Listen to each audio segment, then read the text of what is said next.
everybody. Welcome to Intersex Connect, the show. I'm Jesf Benedict, and I'm so glad you came and joined us today. And we're going to have a bit of a fireside chat, online, of course. But anyway, so Intersex Connect, the original Intersex Connect, the show. What is that? What's it going to be? I have no idea. Oh. It's up to the universe, and the universe is either going to make it successful or it's going to wither away. I don't know. I have great hopes. As anybody who ever started a show of this nature, I'm sure that they always wanted everybody on the entire planet to be able to see their show. And that's my goal. It's for everybody on the entire planet to see this show. Unrealistic goal? Maybe. But hey, shoot for the stars, you might actually get there. So, the original Intersex Connect came from Intersex Connect, which was started at the LGBTQ Center of Southern Nevada about 3 years ago. And then some group tried to piggyback off the success of Intersex Connect, so we became the original Intersex Connect. Came up with this show, and it was a concept for a day or two, and then all of a sudden it was boom. So the universe said, we're going to do the show. So here we are, and I'm sitting here trying to make sure everybody has a chance to get in. And I think we've gone far enough so that we should really get into the show. Because today's show in the Intersex Connect, we have a very special guest who is a intersex advocate and has been an intersex advocate for quite some time. I've known them for a couple of years now, and I want to bring up this intro because I don't want to forget anything. So today's special guest is Vash Boddie. And Vash Boddie is a broadcast journalist, performing artist, a patent-holding inventor, a life coach, and activist. You can currently see him every Friday on the Black Press National Newspaper Publishers Association, first openly LGBTQI program. He said, live. Here to talk about radio and streaming series of segments called the Intersex Interviews, here is Vash Boddie. Hey, Jesf. Hey, Vash, how's it going? It's going well. Let me see if I can move us to a point where we are. That looks better to me. Hi. Okay. So, thanks for having me today. This is really amazing to be a part of the inaugural original Intersex Connect, the show. Well, I think it's awesome because we also get to connect it with the premiere of your interview series, the Intersex Interviews. So it's kind of like a double premiere of amazing things that I hope will change the world. I agree with you 100%. I mean, if we're going to do it, let's do it big. And this is really, it's an honor to actually premiere them here on the original Intersex Connect. Well, thanks for saying so. I appreciate that. Yeah. So, but all right, we got to ask some questions and find out about Vash before we get going here. Oh, that's exciting. I'm always the one asking questions. It's interesting to have someone ask me questions. There you go.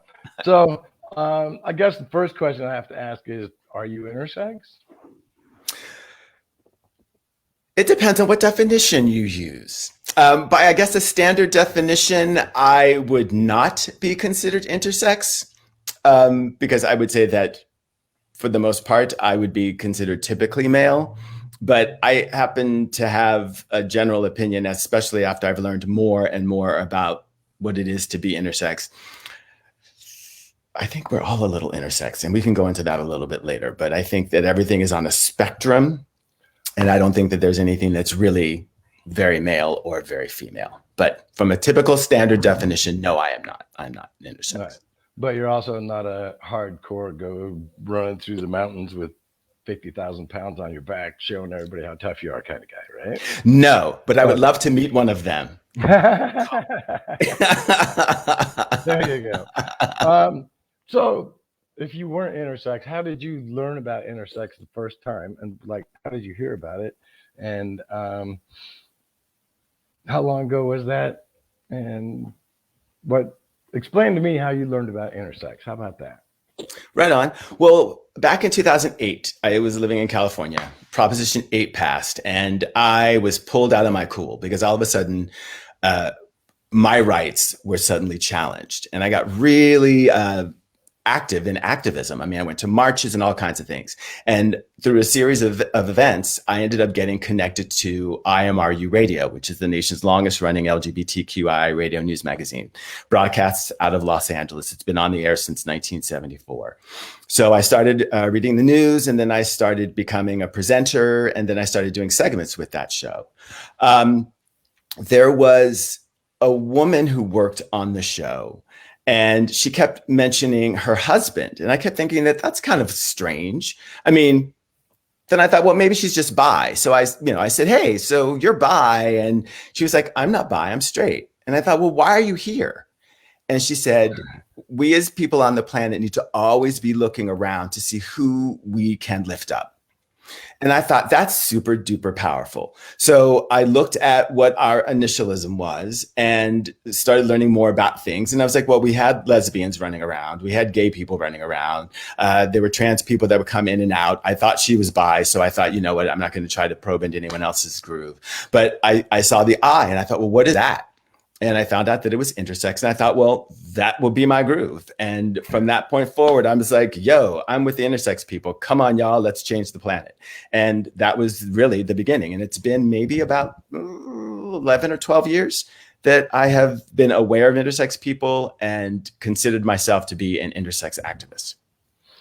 So you've been doing this for quite a long time then. I mean, I guess.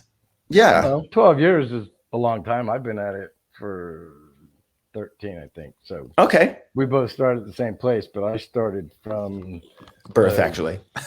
Well, yeah, but knowingly, yes, with like absolutely no knowledge whatsoever, and I didn't know how to find people to help me. So wow. Well, the first thing I ended up doing was I ended up looking up IIO. Intersex Individuals Organization. Oh, say it again. Or OII. I mean, because it's about OII. Yeah. And I ended up looking up Hida Valoria, and I reached out to her because at the time I had gone up to Oakland, and I was like, "Hey, I'm really interested in becoming an intersex activist. Can you meet with me?" And they were like, "All right, cool." So we met at this burger joint and had burgers and milkshakes and chatted, and then I interviewed her. Awesome. I interviewed her, and that was really kind of a big springboard for really bringing me into the activism. So, yes, you couldn't have found a better person to talk to get you started. I love Hida. All right. So now, in the 12 years that you've been an intersex activist, you've probably tried a lot of different things to try and raise awareness. And I'm wondering if there's anything specific that you feel was a waste of time and it didn't work, so that maybe we can give people an idea of what they don't want to do. Wow. I mean, I don't know that there is anything that I've tried to do that I thought was a waste of time, because even if I've talked to someone about intersex and they told me, I already know what that is, and they sort of stormed off, I knew that I had planted a seed. Right. And that the next time they saw intersex or saw the I in LGBTQI, that somehow I would still be in their brain. So I would say anything and everything that someone can do to help bring awareness to intersex is a step in the right direction. I can tell you that trying to get organizations to add the I to the LGBTQI initialism has been frustrating. So I will tell you that I did try something new with that. Yeah, we're going to save that for another show, though. If that's okay, right. Fantastic. We can do that. Because we have a show coming up. Vash is going to be talking more about his activism and what has worked and things that were helpful and things like that on the 26th, Intersex Day, Intersex Awareness Day. We'll be doing that. I will be live at the LGBTQ Center of Southern Nevada instead of by the fireplace. But we will actually have people in an audience and all of that. So that'll be way cool. Yeah. So I don't want to get too much into all of that right now. Yeah. So, but Where am I at? Oh, okay. You've been talking to people in the intersex community for a decade or more. Um, have you noticed divisions in the intersex community, whereas um, it's like not everybody's coming to the same table? I have, and that's sort of expected in any or any group. Uh, But I have, and you talk about some of that in the interview that we're going to show. I get yeah. all tinkly when I think that we're going to premiere this first episode.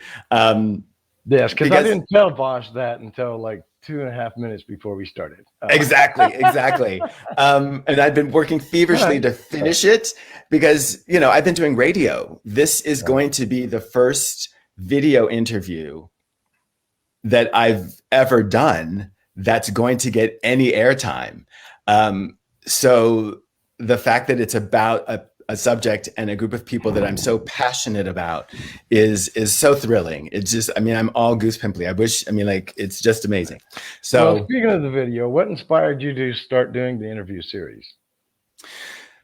Like, what is your hopes and dreams for the series?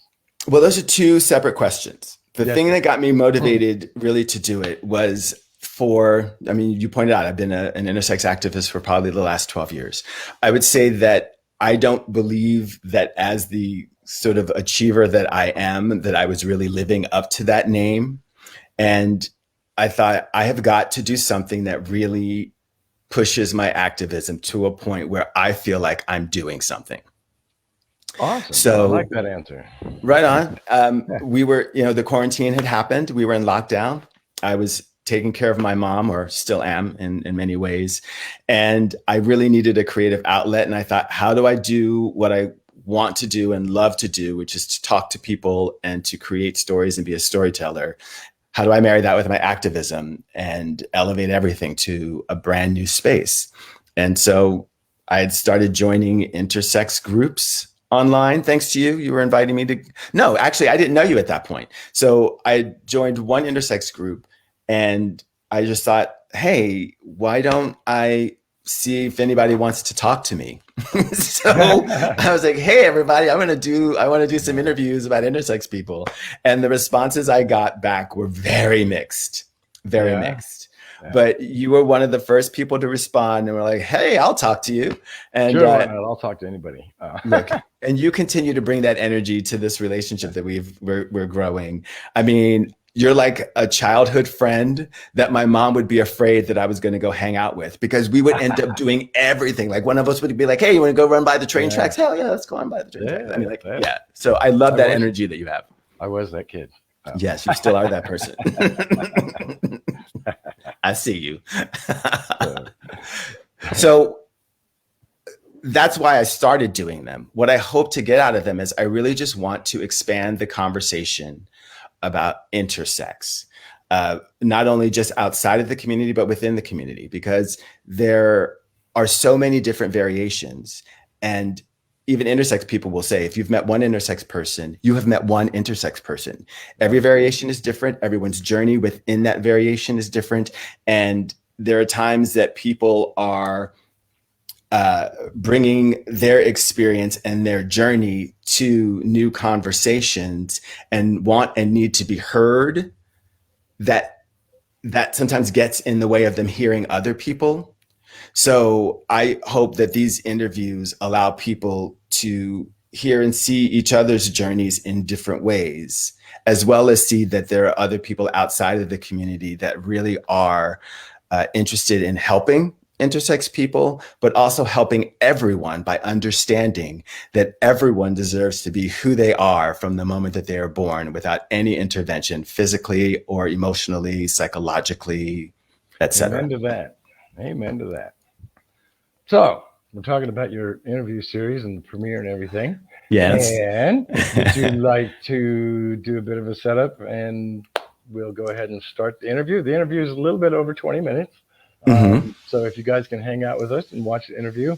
I will also say that I did the interview about 1.5 years ago, shortly after the pandemic started. And my education between now and then has grown. So like I'm in the interviews I'm conflating sex and gender. I do know the difference at this point. But I've learned more since February than I've learned in the last 10 years. So forgive me if sometimes I seem like I'm going off to the side where I shouldn't be. But anyway, why don't you go ahead and set us up and start the interview if you would. Well, right on. And I think you're being a little, well, first of all, if you've learned more since the interviews, that's fantastic because there's still people who are going to learn a lot by watching this interview with you. This was the first interview I did with you, or the first interview I did actually. And this was about, like you said, a year and a half ago. Shortly after I did this interview with you, I lost my computer. My computer died and I wasn't able to edit anything from June or July of last year until March of this year. I was down without a computer while Apple figured out what was going on with my computer. So, this is it. So, like I said, the universe is in control of all these things, and it's at the universe's timing, and today is the day. Absolutely.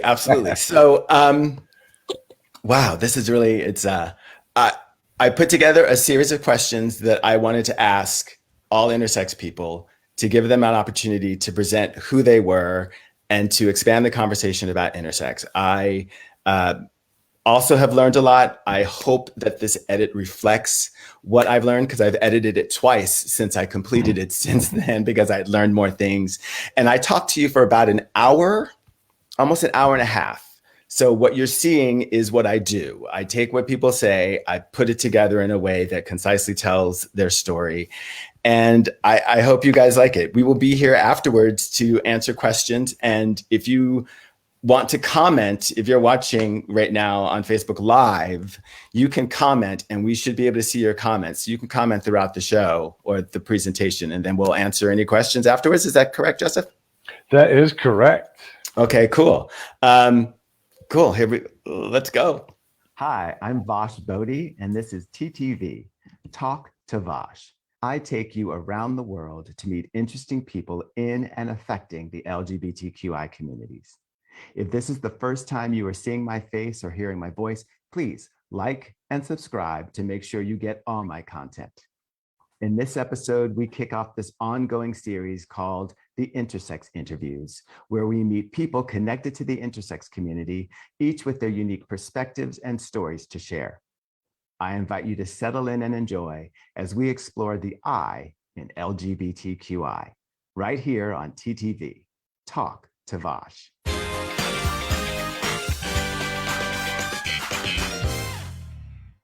Intersex people are individuals born with any of several characteristics that do not fit into the standard definition of typical male or female bodies.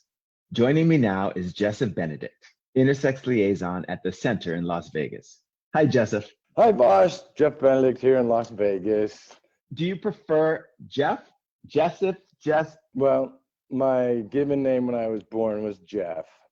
And then I had to start taking hormones to survive in my 40s. So I thought I needed to be Jess. And then I came to the conclusion about 10 years into it that I'm not really either one of those people. I'm both. I'm the Jeff that I grew up as, and I was the Jess that I became, but not absent of the other. So both of those people are who makes me. So I took Jeff and I took Jess and I put them together, and now I'm Jesf. I love it. So I will call you Jesf. There are many types of intersex variations. What's yours? Mine is hypospadias with micropenis, or in other words, I was born a hermaphrodite. That's interesting that you use the term hermaphrodite, because I have interviewed other people who have said that the use of the term hermaphrodite is a little pejorative. I've actually had quite a few discussions about this in the last couple of days. And I find that people that are hermaphrodites have no problem with the word. But people that are intersex and not a hermaphrodite think that it's a slur or just not a good word. So I'm having a little trouble with the fact that it seems like the intersex community is trying to erase the hermaphrodites by not allowing people to use that word. It saves a lot of time. Explaining intersex takes 20 minutes, and explaining a hermaphrodite is saying the word hermaphrodite. There are different ways and schools of thought around looking at intersex people. There's disorders of sexual development, and then there's just looking at it as a natural variation. I totally think it's a natural variation. I don't like DSD because it makes it a disorder. But intersex people have been around since the time of Christ, and before that, I'm sure. But in Matthew 19:12, Jesus speaks of some people being born that way. They use the word eunuch, but I'm pretty sure that that wasn't the word Jesus used, because eunuch and hermaphrodite and intersex were not words that were used in the Aramaic language that Jesus spoke. But he said that some people are born both male and female, and that it's okay, and whoever can accept this should. So it's a variation of human that's been around for thousands of years at least. It just blows my mind that this conversation even has to happen, and that myself didn't even understand like that people like me existed until I was 45 years old, and I found out I was that type of human. What was growing up like for you? Well, my mother was a very violent alcoholic, so it was rather abusive. I was forced to be in a more masculine way, and my brother was told to toughen me up and things like that. And got a note home from school because my favorite color was pink. That went on for a couple of days, and we finally decided it has to be red, and just add a bunch of white to it and it'll be pink. So we settled on that. And then the principal called my mother when they were talking about careers, and they said, "What do you want to do?" And I said, "I wanted to be a housewife." And that was not allowed. I got in a lot of trouble for that one. When I was in my 40s, I was dying. I had to actually sign doctor's paperwork that says, "I know I'm dying in the next 90 days, and the doctor's done everything they could, and don't sue the doctor," kind of paperwork. The doctor was doing an examination, thought that I had Lyme disease, and he was going to prove it. So he was doing a full body examination, and he gets near the end of it, and he looks up at me, and he goes, "Did you know you were born with a vagina?" Wow. Like, whoa, what? No. So then he explained it to me and why he said that, and I left his office and pretended that conversation didn't happen for about 5 years. The fact that I was dying and nobody could figure out why ended up being that my body needed female hormones. So now I take estrogen, and I haven't been any healthier in my whole life, and it's been going on 4 or 5 years now that I've been on estrogen.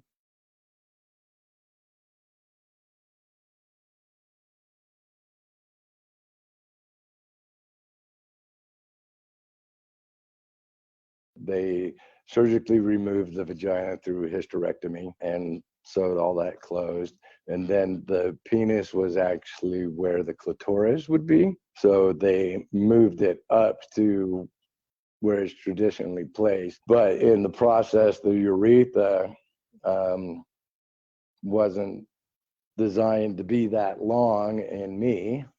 So it has lots of failures, and so it creates holes that aren't supposed to be there. If I pee in a urinal, I can pee in the urinal and on the person to my left at the same time. You actually even have a blog where you talk about this quite specifically. What is your blog? Where does God want me to pee? As in go to the bathroom. It's all because of the transgender bathroom fights that are continuously going on. And it's like, well, if you have this, God wants you to pee there. And if you have that, God wants you to pee there. And it's like, well, I was born with both. So where does God want me to pee? Where do you pee? It depends on how I'm dressed. Which do you find yourself presenting more? I think my feminine side is more predominant, but my masculine side is more utilitarian. If I'm out and I'm in a feminine mode and a couple of guys start fighting on the bar or whatever, all of a sudden I'm in defense mode, and it just like blows the whole thing. How would you define your gender? It's kind of like describing blue to a blind person. You have baby blue and navy blue and azure blue and all the other blues in between.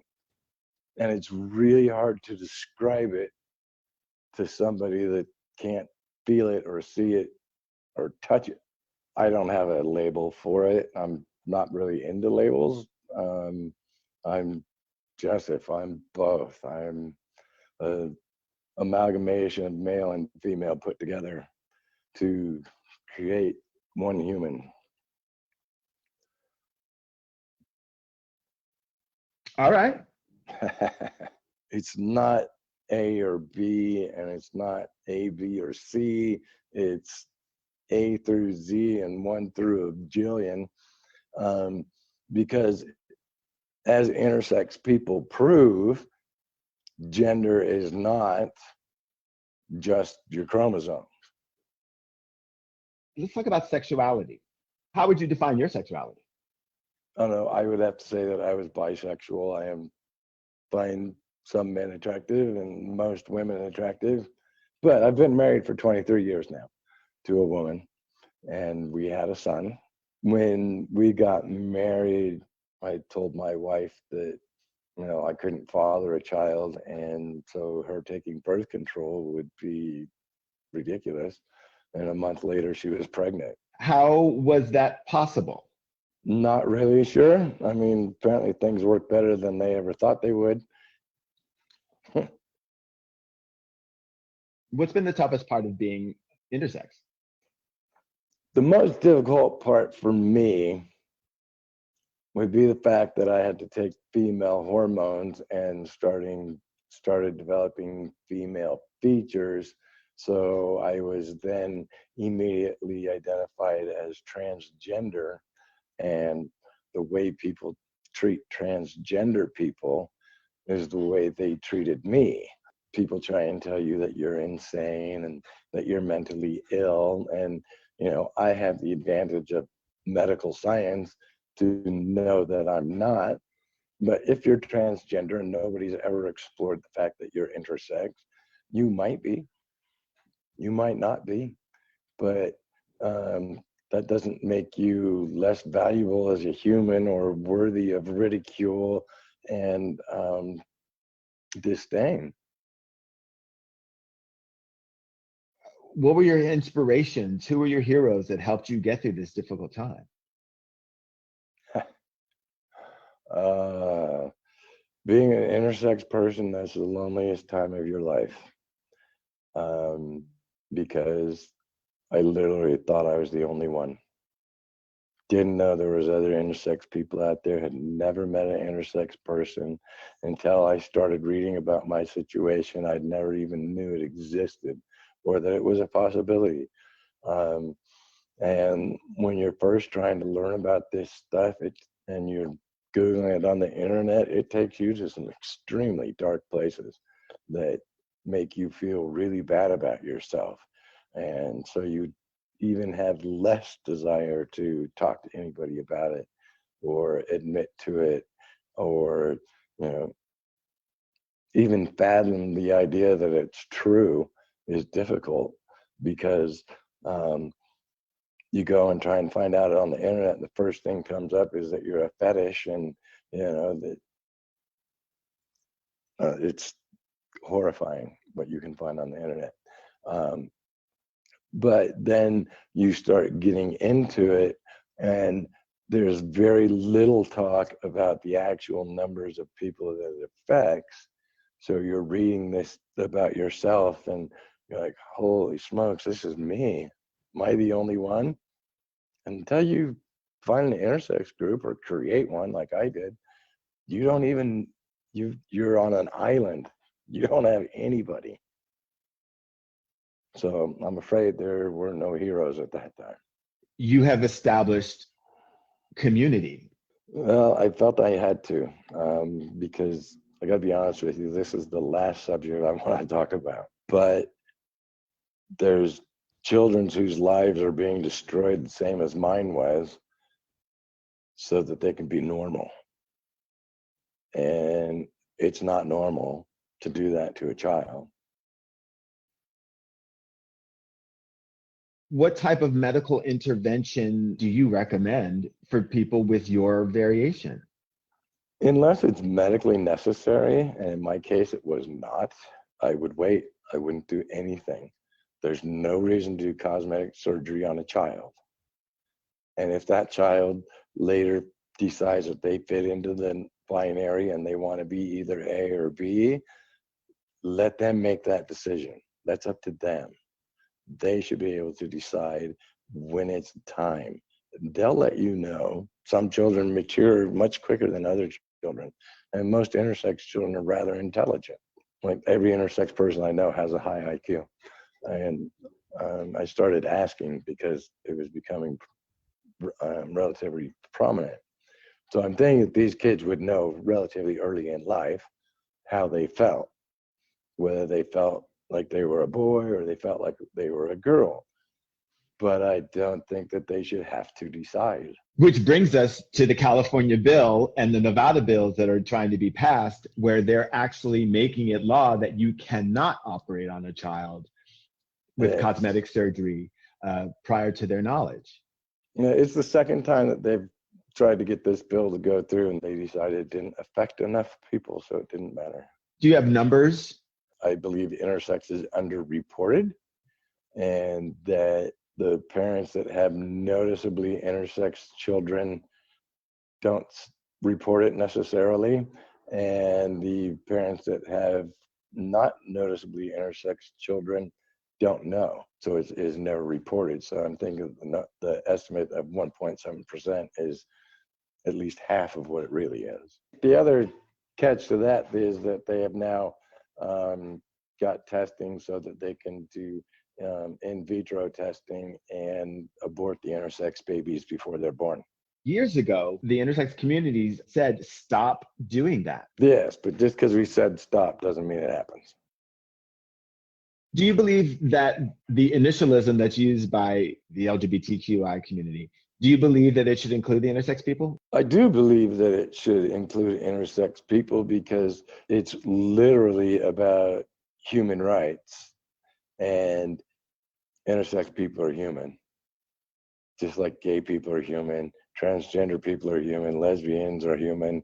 We're all humans, and we all deserve to be treated equally. A lot of intersex people are trying to stay separate from the transgender community because they don't want to be considered transgender. Some of them feel the same way about transgender people as the people that are treating them poorly, even though they're intersex and they're proof that transgender is a valid thing. I try to explain to these intersex people that I understand that you don't want to be treated like transgender people are, but you need to understand that nobody should be treated the way transgender people are. Nobody should be treated that way, ever. What are some protections that are needed for the intersex community? Well, the first thing is we need doctors. To find a doctor that knows anything about intersex is almost impossible. I had a primary care doctor tell me that I was lying to him and having me drug tested when I told him I was a hermaphrodite. And it was my first appointment with him, and he had not read my records yet. He apologized when I went back, but that was the last time he was my doctor because I straightened him out and told him what I felt about him, and then I went and got another doctor. We need doctors. 2, we need to be allowed to pee wherever the hell we want to pee. If I have this voice and I'm wearing a dress, it shouldn't matter where I pee. I should pee where I feel safe. And, you know, if anybody is in a bathroom doing anything inappropriate, they should have to register as a sex offender for the rest of their life. No ifs, ands, or buts, so that everybody can feel safe going to the bathroom. Talk to me about the position that you have. I am the intersex liaison at the Center Las Vegas. basically they were turning over staff and stuff, and I first met the people at the center, and Dr. Ray McFarland wanted to start addressing intersex issues. I had already been working to try and bring awareness to the intersex, so we kind of came together, and it's been a match made in heaven as far as that goes. What's your goal? My goal is to stop unnecessary intersex gender assignment surgery. How do people participate in helping stop unnecessary intersex surgeries? Basically, it starts with your government. Talk to your senators, your congressmen, and talk to them, because that's where it has to start. What's the coolest thing about being intersex? For me, it's knowing that I am a variation of human that is unique. Are you at peace with your body now? I wish it was the way it was when I was born, but I'm content. What wisdom do you have for other intersex people with your variation? The first thing is, A, you're human. The second thing is, you're not a fetish. And the third thing is, you're not alone. What do you think the future holds for intersex people? Kind of a back to the future sort of thing, because back in the days of Cleopatra, intersex people served on the Queen's court, and they were the advisors to the kings, and they held positions of power and influence because they were considered to be more intelligent and trustworthy than the people of the binary sexual system. So a rise to power and conquering the world is what I'm hearing. No, I don't know about conquering the world, but at least rising in prominence and being respected for their intelligence and their ability to see things differently, because I don't see things as a man does, and I don't see things as a woman does. I see things as I do, and it doesn't necessarily follow gender lines. I walk between the fences. Jesf, thank you so much for talking to me. Hey, the pleasure's been all mine, and I really, really appreciate you having the conversation. Thank you for watching TTV. I'm Vash Boddie, and my special guest has been Jesf Benedict, Intersex Liaison at the LGBTQ Center in Las Vegas. To help end infant genital mutilation, please contact your local representatives. Tell them you demand intersex protections. Thank you for watching. I am Vash Boddie, and remember, if you have a story to tell, TTV, talk to Vash.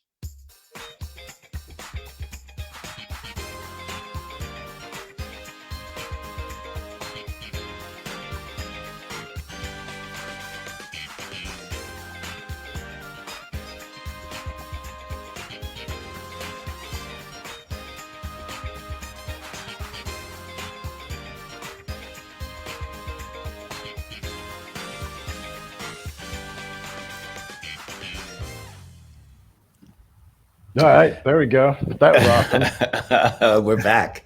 Wow. How did Wow. that make you feel? Proud, excited, and I'm just thrilled that I got to share it here today for the first time with you. It's just amazing.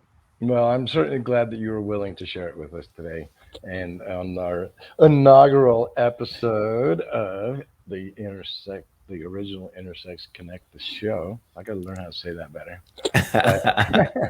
But, we did have a couple of questions. Yeah. Talk. There you go.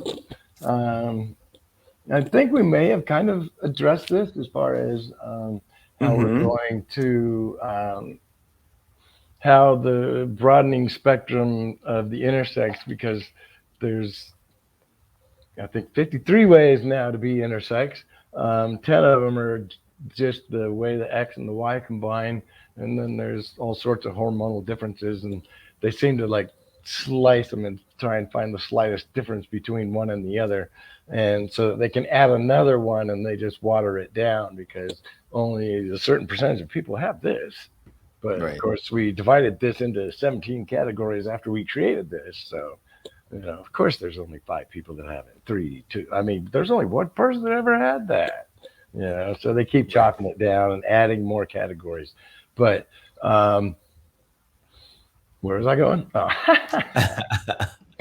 But no, there's so many variations anyway. And that I kind of think that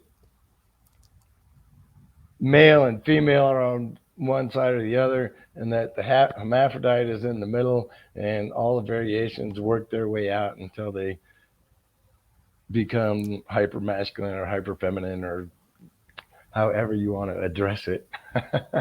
Well, the thing is, aren't those well, first of all, thank you, Stephanie, for the compliments and the love and the comments. I think we both appreciate that. Yes, we do.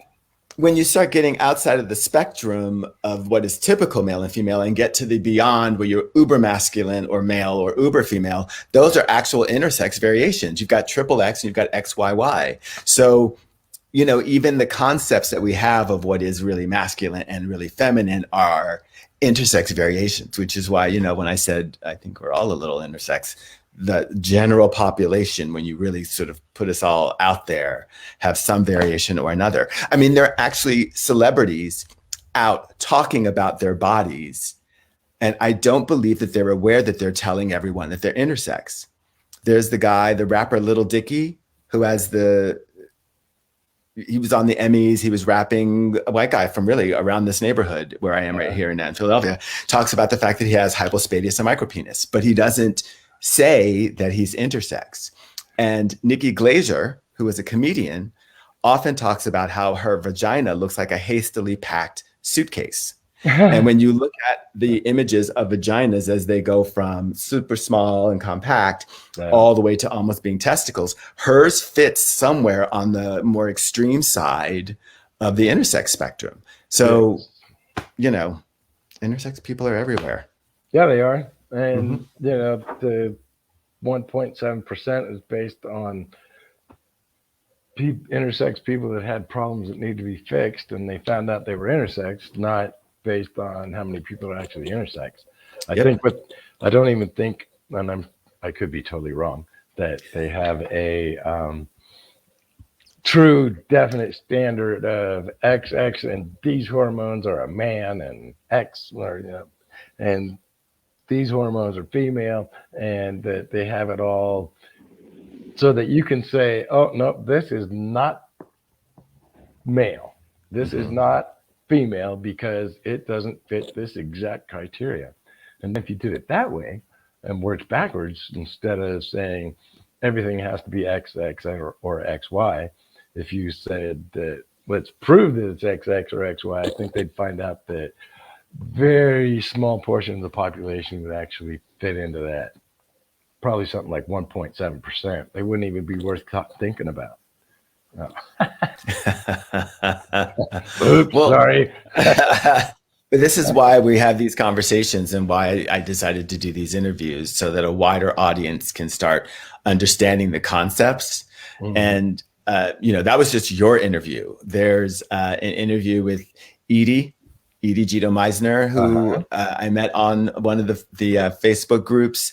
I speak to a doctor from Pakistan, and I also speak to an artist from basically the center of the country. And everyone has different perspectives on all of this, like how many people are intersex, how they fit into the world. So if you like this one interview, I hope you guys tune into the other ones, because I do believe that there's lots of information. How do they do that? They will be put on and available through my blog, which is available on WordPress. It's justvash, justvash.wordpress.com. And you can hear other interviews that I've done on the radio, and you'll be able to start seeing these video presentations. This one will go up almost right away. And then there'll be one once a week after that. So just go to the blog and subscribe. That way you don't miss them. And then they'll also be on IMRU Radio starting on Monday, November 1st, and then each Monday after that. And you can see them at kpfk.org. All right. Or, right? All right. That's awesome. So, oh, I know what I was thinking about. The when I was talking about what people can do to help intersex people in that interview, I was still heavily doing things about legislation and whatnot. And I have gone away from doing legislation because there is a problem with they putting in an exception for the mental health of the parents.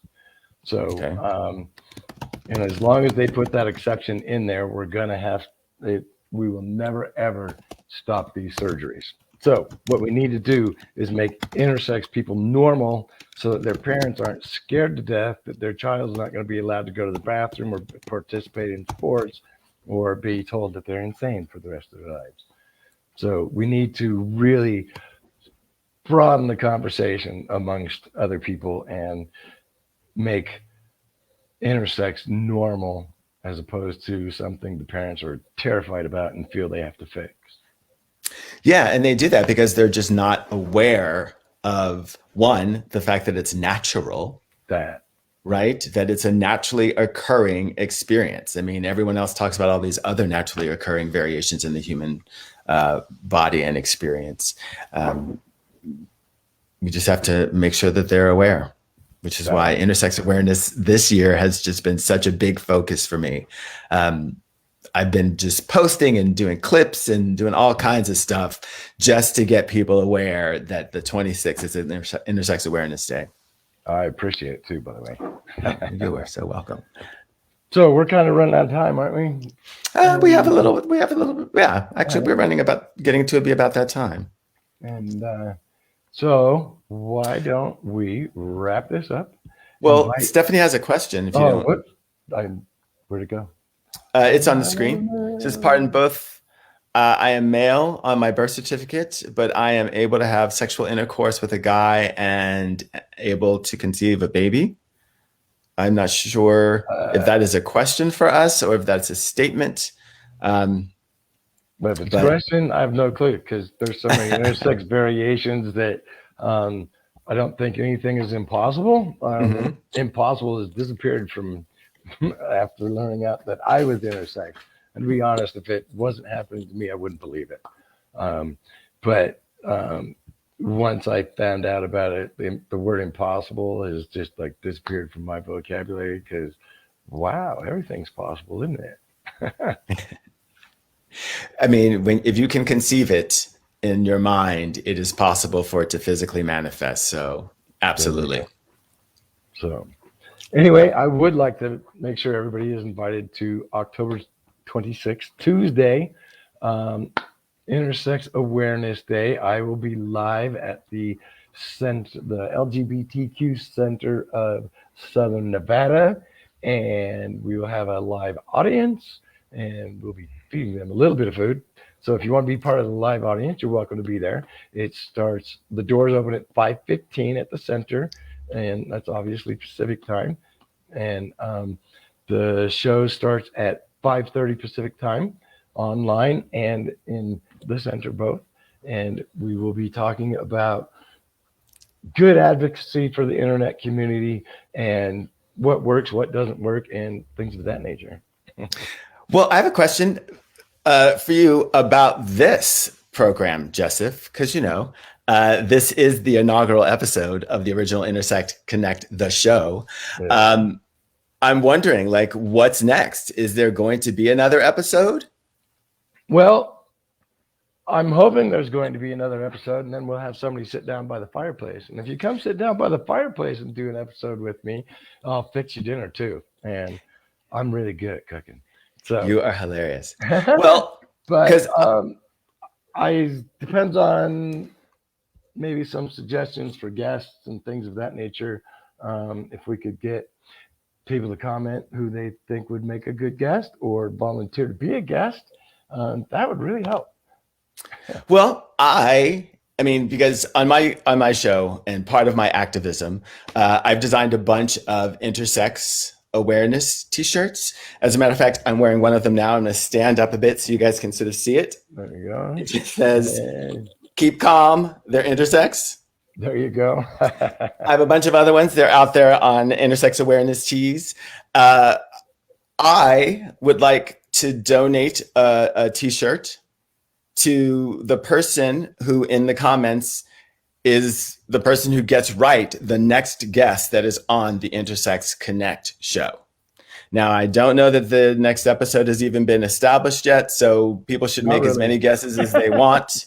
And on the next episode, whoever has been the first person to name that person who is that guest, I will make sure that you get a t-shirt of your choice from the Intersex Awareness Tees.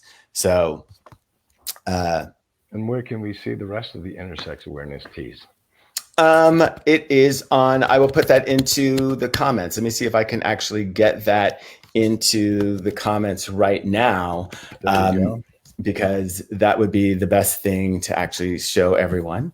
So let me get that in. But it's intersex-awareness-tees.creator-springs. But let me get that in there right away. But we'll make that happen. Because I think as this show goes on, it's going to be important to include the community, as well as represent as much of the community as possible, right? Absolutely. So we want a diverse bunch of people as possible. Mm-hmm. And being intersex is not a requirement to being on the show. Right. Being a intersex advocate or ally would be a requirement, because if you're going to come on here and try and push for intersex surgeries, then you're going to be in the fireplace or dinner. Or you'll be dinner, right? Because we're not playing that game. But right.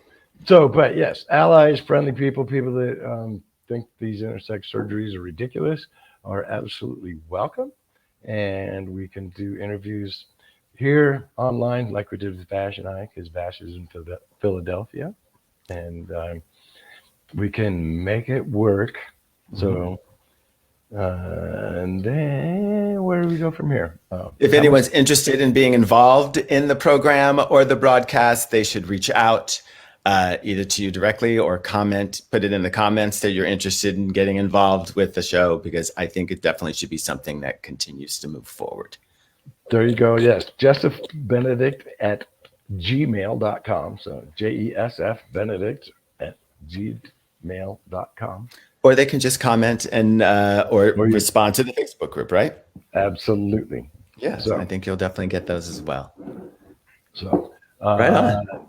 But I think it's been a great show for the first show, and especially since I pretty much fly by the seat of my pants.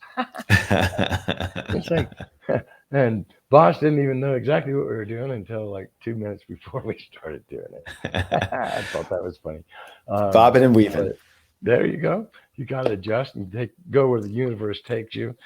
I hope everybody that watches this show is at one with the universe, and that the universe is taking you to wonderful places, and that everything you hope and desire for comes with as little trouble as possible, because you can't have one without the other. So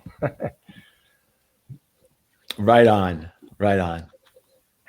All right, then. Well, thank you so much for having me, Jesf. It's been really a pleasure. The pleasure's been all mine. Thanks, Vash, for being here and all the work that you put into this to making it a success.